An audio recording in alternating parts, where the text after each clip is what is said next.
Assalamualaikum warahmatullahi wabarakatuh.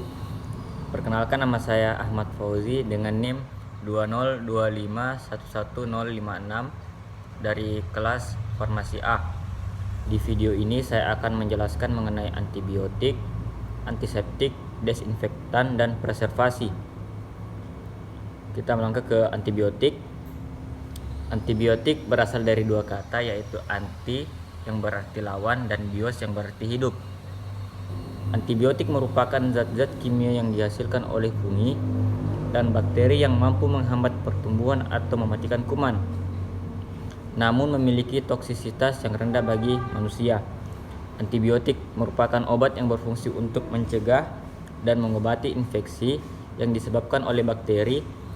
Antibiotik membunuh bakteri disebut bakterisidal, sedangkan antibiotik yang menghambat pertumbuhan bakteri disebut bakteriostatik. Kaitan antara antibiotik dengan mikrobiologi. Mikrobiologi adalah kajian tentang makhluk hidup atau organisme yang berukuran terlalu kecil untuk dapat dilihat dengan mata telanjang. Mikroorganisme tersebut meliputi protozoa, alga, fungi, jamur, bakteri, dan virus. Sedangkan antibiotik merupakan bahan kimiawi yang dihasilkan oleh organisme tersebut, seperti bakteri dan jamur, yang dapat mengganggu mikroorganisme lain. Kemudian resistensi antibiotik. Resistensi antibiotik terjadi ketika bakteri berubah dalam menanggapi penggunaan obat-obat, seperti bakteri dan jamur mengembangkan kemampuan untuk mengalahkan obat yang dirancang untuk membunuh mereka, sehingga kuman tidak terbunuh dan terus berkembang biak. Infeksi yang disebabkan oleh kuman kebal antibiotik sehingga sulit atau tidak mungkin untuk diobati. Resistensi antibiotik terjadi secara alami, tetapi penyalahgunaan antibiotik dapat mempercepat proses resistensi. Yang kedua, antiseptik.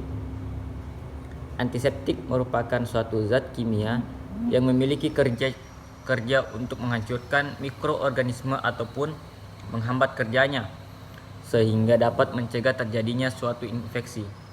Salah satu contoh antiseptik adalah kloroksidin dan alkohol.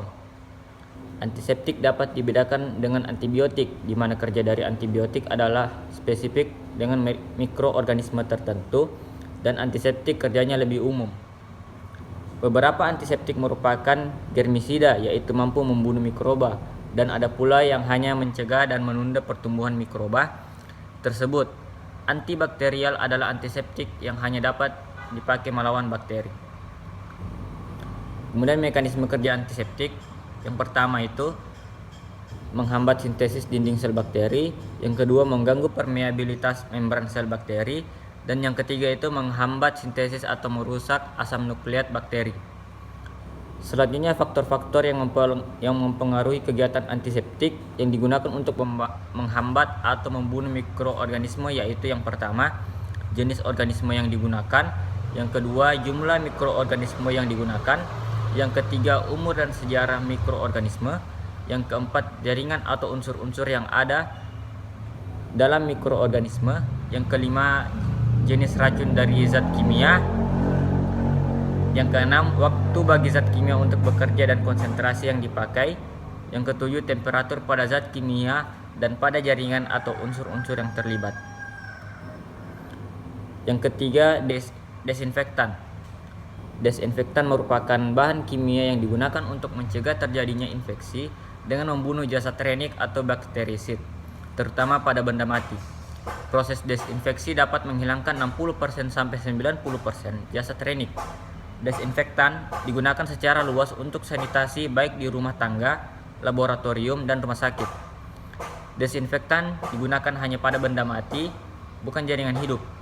Pilihan desinfektan tergantung pada kategori penggunaan instrumen, lamanya prosedur, tipe benda, dan metode yang diperlukan untuk mencapai tingkat desinfeksi atau sterilitas yang tepat. Banyak tipe desinfektan yang tersedia untuk penggunaan di lingkungan perawatan kesehatan, seperti alkohol, klorin, campuran klorin, formaldehida, glutaraldehida, hidrogen, iodofor, asam perasetik, fenolik, amonia dengan 4 unsur, biguanida, kombinasi dari jenis-jenis ini. Kemudian cara kerja desinfektan dalam mematikan mikroorganisme yang pertama itu kerusakan pada dinding sel dengan cara menghambat pembentukan atau mengubah setelah selesai terbentuk. Yang kedua, perubahan metabolisme sel. Adanya kerusakan pada membran sitoplasma yang akan mengakibatkan terhambatnya pertumbuhan sel atau matinya sel. Yang ketiga, perubahan molekul protein dan asam nukleat. Apabila terjadi perubahan molekul protein dan asam nukleat di mana hidupnya suatu sel bergabung pada terpeliharanya molekul ini, maka dapat merusak sel tanpa diperbaharui kembali. Yang keempat, penghambatan kerja enzim. Penghambatan kerja enzim dapat mengakibatkan terganggunya metabolisme atau matinya sel. Yang terakhir yaitu penghambatan sintesis asam nukleat dan protein. Adanya gangguan DNA, RNA, dan protein di dalam proses kehidupan normal sel dapat mengakibatkan kerusakan total pada sel. Kemudian yang terakhir itu preservasi.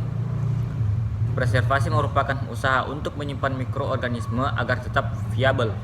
Secara umum, tujuan utama preservasi adalah mereduksi atau mengurangi laju metabolisme mikroorganisme sekecil mungkin dengan tetap mempertahankan viabilitasnya atau daya hidup dan memelihara biakan sebaik mungkin agar pemulihan atau recovery dan kemampuan bertahan hidup atau survival tetap tinggi dengan perubahan yang seminimal mungkin. Semakin rendah suhu penyimpanan, maka semakin kecil peluang kehilangan viabilitasnya. Kemudian pemeliharaan atau preservasi bertujuan untuk menahan laju aktivitas mikroba sehingga dapat tumbuh atau viabilitas dapat dipertahankan dan untuk memelihara isolat agar dapat tumbuh dan kelangsungan hidupnya tidak mengalami perubahan yang signifikan.